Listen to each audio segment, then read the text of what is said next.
कहानी है पार्थ को पायल अच्छी लगी। मैं आज बहुत परेशान था। रोज की तरह आज भी मेरी बस छूट गई थी और मैं रोज की तरह आज भी ऑफिस जाने में 15 मिनट लेट हो जाऊंगा। बॉस मुझे बहुत डांटने वाले हैं। यही सब मेरे दिमाग में चल रहा था और मैं आंखें बंद करके गाने सुन रहा था। तभी किसी ने कंधे पर मेरे हाथ रखकर मुझे हिलाया। मैंने आंखें खोली और उसकी तरफ देखा तो मेरे दिमाग से ऑफिस का सब डर निकल गया। अब कुछ दूसरा ही डर मेरे दिल में घर कर गया। पता नहीं ये कैसा डर था, परंतु दिल जोर जोर से धड़कने लगा। मेरी पलकें झपकना भूल गई और गाने की आवाज मेरे कानों में आनी बंद हो गई। तभी एक प्यारी आवाज आई, एक्सक्यूज मी, क्या मैं यहाँ बैठ जाऊं? मेरे बगल की सीट की तरफ इशारा करते हुए। मैं हाँ बोलना चाहता था पर मेरी आवाज मेरे गले में ही घुट कर रह गई। बस मैंने अपना सर हिलाकर अपनी हाँ का संकेत दिया। वो लड़की मेरे बगल में बैठ गई। उसके शरीर से एक अलग ही मोहक खुशबू आ रही थी। मेरा मन बार बार उसको देखने का करता पर मेरी नजरें उधर जाती ही नहीं। दूसरी तरफ खिड़की में मेरी नजरें टिकी रहती और मेरा दिल उसकी खूबसूरती के बारे में सोचता, उसकी मोहनी खुशबू का आनंद लेता। मन बार बार होता कि एक बार देख लूं पर ये मुझसे हो नहीं पा रहा था। वो गेहुए रंग की थी पर खूबसूरती किसी से कम ना थी। बड़ी बड़ी आंखें, लंबी पलकें। जब भी वो पलकें नीचे करती मानो कोई रिश्ता सा जोड़ लेती। नयन नक्श एकदम तीखे। मासूमियत भरी सूरत। उसके लंबे घने बाल और उसके चेहरे पर आती बालों की एक झुरमुट। और उसका अपनी हाथों से उन लटों को अपने कान के पीछे करना ऐसा मानो कोई जादू कर रहा हो। मैं भले ही उसको नहीं देख रहा था, पर पूरे रास्ते उसकी मासूम मुस्कुराहट, प्यारी शक्ल के बारे में ही सोच रहा था। इतने में फिर से उसी प्यारी आवाज ने मेरे कानों पर दस्तक दिया। Excuse me. मैंने उसकी तरफ नजर घुमाई। फिर से मेरी नजर उसके चेहरे पर टिक गई। मैं चाह कर भी अपनी नजर नहीं हटा पा रहा था। उसने मुझसे पूछा, आपको कहाँ जाना है? मैंने हिम्मत की और कुछ बोलना चाहा पर मैं खुद ही भूल गया था कि जाना कहाँ है। वो मुझे उसी मासूमियत भरी नजरों से देखते हुए मेरे जवाब का इंतजार कर रही थी। उसके चेहरे पर एक हल्की मुस्कान थी। तभी मुझे अपना बैग देख के याद आया कि मैं ऑफिस जा रहा हूँ। याद आते ही तुरंत मैंने जवाब दिया, आनंद विहार। वो मुस्कुराते हुए बोली, आपका स्टॉप बस आने ही वाला है। उसको देखना, उसकी आवाज को सुनना बहुत अच्छा लग रहा था। अगर सच्चे दिल से कुछ चाहो तो पूरी कायनात उसे हमसे मिलाने में लग जाती है। ये कहावत सच है। तो मैं आज सच्चे मन से उसके साथ समय बिताना चाहता था। मुझे पता था वो अनजान लड़की थी, पर पता नहीं क्यों मेरा मन बस में नहीं था। वो लड़की मुझे अपनी ओर आकर्षित कर रही थी। तभी उसने अपने हाथ मेरे कंधों पर रख कर बोली, कहाँ खो गए? आपका स्टॉप आ ही गया। और मेरा भी। ये सुन के लगा क्या बात है, अब मैं कुछ पल और उसे देख पाऊंगा। जब हम बस से उतर रहे थे तो वो गेट का हैंडल पकड़ी हुई थी और मुझसे आगे थी। तभी मेरी नजर उसकी हाथों पर गई। उसके हाथ बड़े प्यारे थे, लंबी लंबी उंगलियां और उसके प्यारे नेल्स। वोटर कलर की नेल पॉलिश वाले उसके हाथ बहुत ही प्यारे लग रहे थे। मेरी नजर उसकी हाथों पर थम सी गई। बस रुकी और वो उतर गई। मैं भी पीछे पीछे उतर गया। फिर वो अपने ऑफिस चली गई और मैं अपने ऑफिस। बस रास्ते में उसी के बारे में सोचता और ये मन में विचार किया, ये सब बड़ी बड़ी कहावतें बस बनाई जाती है, ये सच हो जरूरी नहीं है। यही सब सोचते हुए ऑफिस पहुंच गया। आज बॉस की डांट भी मुझ पर असर नहीं कर रही थी। पूरा आज का दिन मेरा उसकी यादों में बीता। पूरे दिन यही बात सताती रही कि क्या वो कल भी मिलेगी या आज वो किस्मत से टकरा गई। शाम हुई और ऑफिस की छुट्टी हुई। बस से घर जाते वक्त मेरी नज़र पूरे बस में उसे ही ढूंढ रही थी, पर वो कहीं नहीं थी। फिर मन ही मन हंसते हुए खुद को समझाया कि वो इत्तेफाक था, ज्यादा ना सोचूं उसके बारे में। घर पहुंचा, डिनर करके थोड़ा टीवी देखा और सोने चला गया। नींद आने के बाद उसके ही सपने आने लगे। वो बहुत दुखी थी, उसकी आंखें आंसुओं से भरी थी। वो मुझसे हेल्प मांग रही थी। ऐसा सपना देखकर मेरी नींद अचानक से खुल गई और मुझे एहसास हुआ कि ये सब मेरे ज्यादा सोचने के कारण हो रहा है। मैं अपना मन शांत करने के लिए लंबी लंबी सांसें लेने लगा और मन शांत करके मैं दोबारा सो गया। सुबह लेट जगा। आज फिर बॉस की डांट का डर सताने लगा। फटाफट तैयार होकर मैं निकला पर आज भी मेरी बस छूट गई। मैंने फिर दूसरी बस ली। आज भी खिड़की वाली सीट खाली थी, जिस पर कल हम बैठे थे। मैं जाकर बैठ गया। मुझे कुछ खास उम्मीद नहीं थी कि आज भी वो लड़की मिलेगी। अचानक फिर मेरे कानों में एक आवाज आई, एक्सक्यूज मी, मैं यहाँ बैठ जाऊं। उसके चेहरे पर स्माइल थी। आज मैं भी मुस्करा दिया। बैठने का इशारा करते हुए कहा जरूर। वो बगल की सीट पर बैठ गई। आज हमारी कुछ बात भी हुई। उसने अपना नाम पायल बताया। वो आनंद विहार में ही कॉल सेंटर में जॉब करती थी और अपने मम्मी पापा के साथ बदरपुर में रहती थी। मैंने भी अपना नाम बताया। मैं पार्थ और मैं ओखला की एक कंपनी के अकाउंट डिपार्टमेंट में जॉब करता हूँ। मैं भी अपनी फैमिली के साथ बदरपुर में रहता हूँ। अब हम रोज बस में मिलने लगे। अब मेरी बस मिस नहीं होती थी, क्योंकि अब पायल से मिलने की खुशी में नींद जल्दी खुल जाती। जल्दी तैयार होके बस स्टॉप पहुंच जाता था।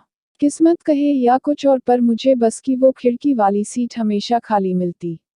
कई बार ये बात अजीब लगती कि खिड़की की ये 2 सीट हमेशा खाली क्यों मिलती है, और मेरे बस में बैठने के बाद ही पायल क्यों आती है। पायल कभी टिकट नहीं लेती। जब भी मैं पायल से कहता पायल टिकट ले ली, तो कहती पास है मेरे पास।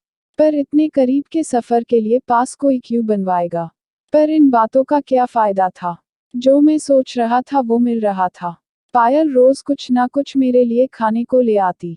कभी लड्डू, कभी चॉकलेट, तो कभी पास्ता। कभी कभी लंच भी ले आती और अपना एक्सपीरियंस बताती कि कैसे उसने ये लंच बनाया है। उसके लंच की एक अलग ही बात थी। ऐसा खाना मैंने कहीं नहीं खाया था। यूं ही दिन बीतते गए। वही बस, वही सीट, सब मानो फिक्स हो गया हो।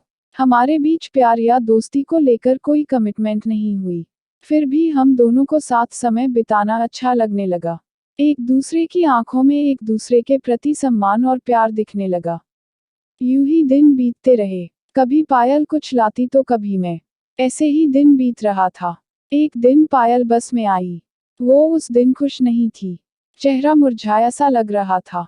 उसने आज ब्लैक सूट पहना हुआ था, जिसका कॉलर गोल्डन लेसेस से बना हुआ था। आज उसके बाल खुले थे और हाफ कली थे, और आंखों में काजल और हल्का मेकअप चेहरे पर था। आज वो आके चुपचाप बैठ गई, कुछ भी नहीं बोली। आज वो बहुत प्यारी लग रही थी। सूट से मैच करता हुआ नील पेंट लगाई थी। इतनी प्यारी लगने के बावजूद उसे चुप देख के ऐसा लग रहा था मानो खिले हुए गुलाब पर सूरज की रोशनी ना पड़ रही हो। मैंने उससे कई बार पूछा पर वो कुछ ना बोली। उसने खुद को संभालते हुए बोला, पार्थ, मैं तुमसे कुछ मांगू, दोगे? ये बोलते हुए उसकी आंखें भर आई। मैंने उसे इतने दिनों में ऐसा कभी नहीं देखा। मेरे दिल में अचानक दर्द हुआ। उसकी आंखों में फंसे आंसू लग रहे थे कि अब आंखों से निकलकर उसके गालों को भीगा देंगे। पर उसकी पलकों ने उन कीमती बूंदों को समेट रखा था। मैं अपने दिल की धड़कन को दबाते हुए तुरंत बोला, हाँ बोलो पायल, पर प्लीज हंसकर बात करो। पायल ने कहा, आज तुम ऑफिस मत जाओ और ऑफिस से छुट्टी ले लो प्लीज। मैंने कहा, बस इतनी सी बात। प्लीज अब तुम चुप हो जाओ, मैं नहीं जाऊंगा आज ऑफिस। पायल ने कहा, आज का दिन मैं तुम्हारे साथ बिताना चाहती हूँ। मैंने कहा, ठीक है, कोई बात नहीं, हम चिड़ियाघर चलते हैं। वही पार्क में बैठेंगे, कुछ खा भी लेंगे वहाँ। आज मौसम भी अच्छा है। उसने पलके झुका के सर हिला के चिड़ियाघर के लिए हामी भर दी। चिड़ियाघर पहुंचकर पायल बहुत खुश थी। अब पायल किसी उगते गुलाब की तरह प्यारी लग रही थी। वो ऐसी लग रही थी मानो वो भी प्रकृति का एक हिस्सा हो। ऊंचे ऊंचे पहाड़, झरने, घने जंगलों के समान मोहक लग रही थी। आज मुझे लगा कि उसके आंखों में आंसू मुझे किस हद तक दर्द दे सकते हैं। हमने कुछ खाया और शाम तक वहीं रहे। वहां बहुत भीड़ थी। बच्चे, कपल, बुजुर्ग, कॉलेज के बच्चे सभी थे। सब चिड़ियाघर घूमने आए थे और सर्दी की अच्छी धूप में सब एंजॉय कर रहे थे। समय बीतता गया और उस मोहक चेहरे पर उदासी छाती चली गई। शाम 5 बजे पायल ने कहा, पार्थ, आज मेरा एक काम और कर दो। उसने एक लिफाफा दिया जिसमें 50,000 का चेक था और एक लेटर था। उस लिफाफे पर एक एड्रेस भी लिखा हुआ था। पायल ने कहा, पार्थ प्लीज मेरा ये आखिरी काम कर दो। ये लिफाफा इस पर लिखे एड्रेस पर पहुंचा दो। मैं ही इसको ले जाती, पर वास्तव में मैं वहां नहीं जाना चाहती। जिनको ये देना है, मैं उनकी कर्जदार हूँ। मैं उनसे नजरें नहीं मिला सकती, इसलिए प्लीज तुम मेरा ये आखिरी काम कर दो। मैंने कहा पायल तुम बार बार प्लीज मत बोलो, मैं ये काम कर दूंगा, तुम परेशान ना हो। और फिर हम दोनों चुप हो गए। अब घर जाने का वक्त हो चला था। मन तो दोनों का नहीं था कि हम घर जाए, पर घर जाना तो था ही। दोनों 405 नंबर की बस पकड़कर अपने अपने घर आ गए। अगले दिन संडे था। मैं भी आराम से सोकर 9 बजे जगा।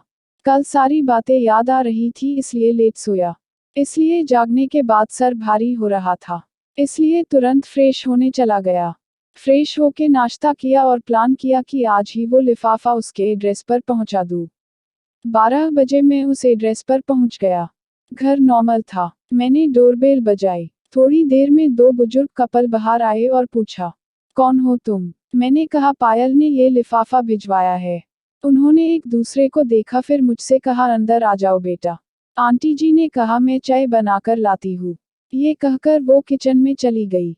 अंकल ने कुर्सी की तरफ इशारा करते हुए बैठने को बोला। मैंने उनसे कहा आप लोग परेशान ना हो, मैं नाश्ता करके ही आया था।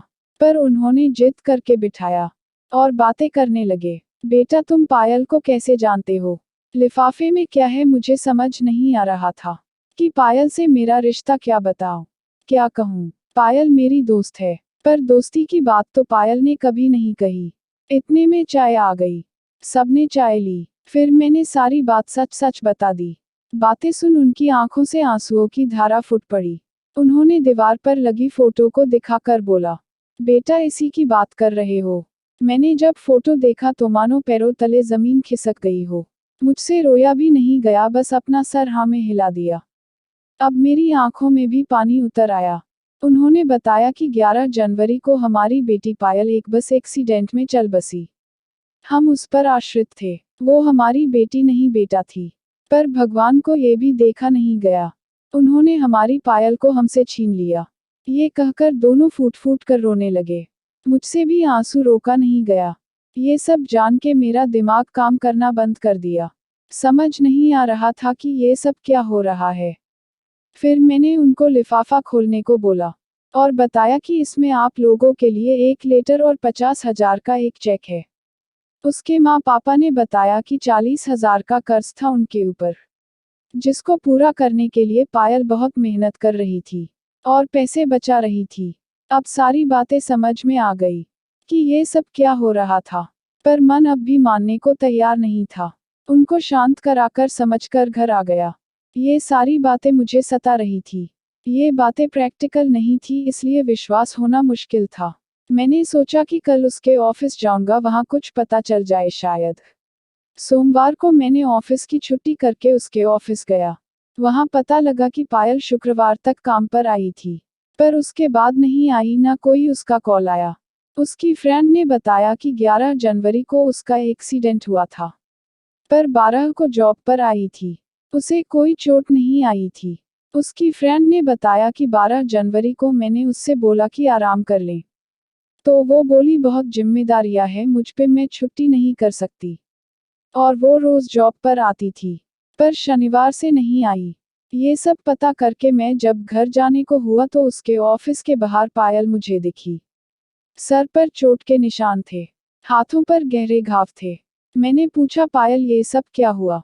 वो आंखों में आंसू लिए बोली, पार्थ तुम अब तक नहीं समझे, मेरी मौत तो 11 को ही हो गई थी, पर पापा का कर्ज था जिसके कारण मुझे मुक्ति नहीं मिली, और आज सब ठीक हो गया है, तो मैं तुम्हें ये सब बता रही हूँ।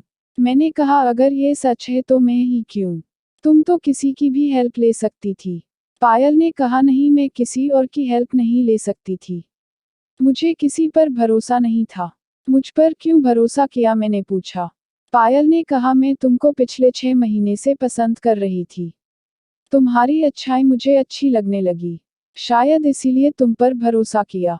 और इतना ही नहीं, तुम भरोसे के लायक हो कि नहीं ये देखने के लिए पिछले 1 महीने से तुम्हारे साथ थी। तब मुझे तुम पर भरोसा हुआ कि सच में तुम एक अच्छे इंसान हो। फिर मैंने वो चेक देकर तुम्हें अपने घर भेजा। मैं तुम्हें बहुत पसंद करती थी। ये कहते हुए पायल की आंखें भर आई और वो मेरी आंखों के सामने ही गायब हो गई। इन 1 महीनों में मेरे साथ बहुत कुछ हो गया। और ये भी समझ गया कि पायल एक अच्छी और जिम्मेदार लड़की थी। उस रात सब बात सोचता रहा और मैंने डिसाइड किया कि पायल के माँ पापा की देखभाल मैं करूँगा। मैं उसके बाद से हर महीने पूरे महीने का राशन और कुछ पैसे पहुँचा दिया करता। हर रविवार और त्योहारों पर उनसे मिलने जाता। उनसे मिलकर ऐसा लगता कि मैं पायल के करीब ही हूँ। पायल हम सबको देख रही है और मुस्कुरा रही है। अगर आपको कहानी पसंद आए तो लाइक और शेयर कीजिए और चैनल को सब्सक्राइब करना मत भूलिए।